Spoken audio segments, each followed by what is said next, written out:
Good morning, everybody. Welcome back to Spectrum News 1. Another look at your Weather on the One's forecast for this final day of May. It is May 31st. We are kicking off June on Monday. And because of that, let's take a look at the outlooks for June from the Climate Prediction Center.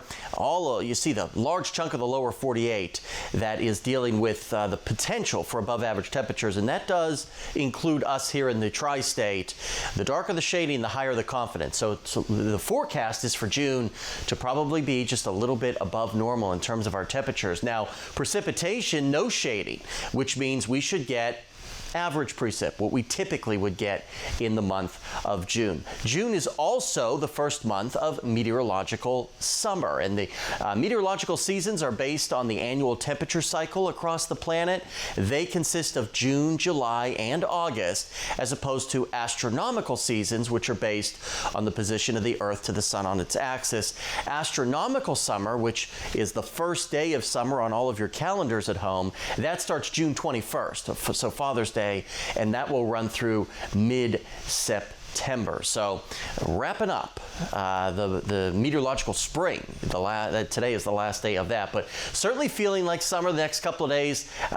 Pretty sticky humidity levels, I think, until Tuesday, when things start to dry out and become much more pleasant. The reason for these is because we're going to see more rain showers in the forecast, especially on Monday, unfortunately, but mainly dry today, especially along and south of the Western Kentucky Parkway and I-69.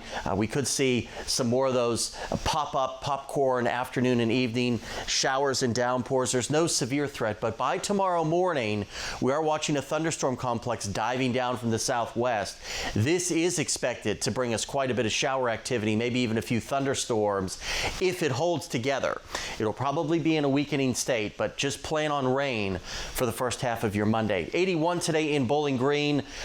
Just a great day across the entire tri-state. Really not much to worry about. Back down into the 60s, transitioning from partly to mostly cloudy skies by the time you wake up on your June 1st morning. And then we're looking at the pretty good chance of at least some showers Monday morning. Tuesday, we cool down. It gets a little bit breezy with some northerly winds. Then the rest of the week looks splendid before more rain chances by next weekend.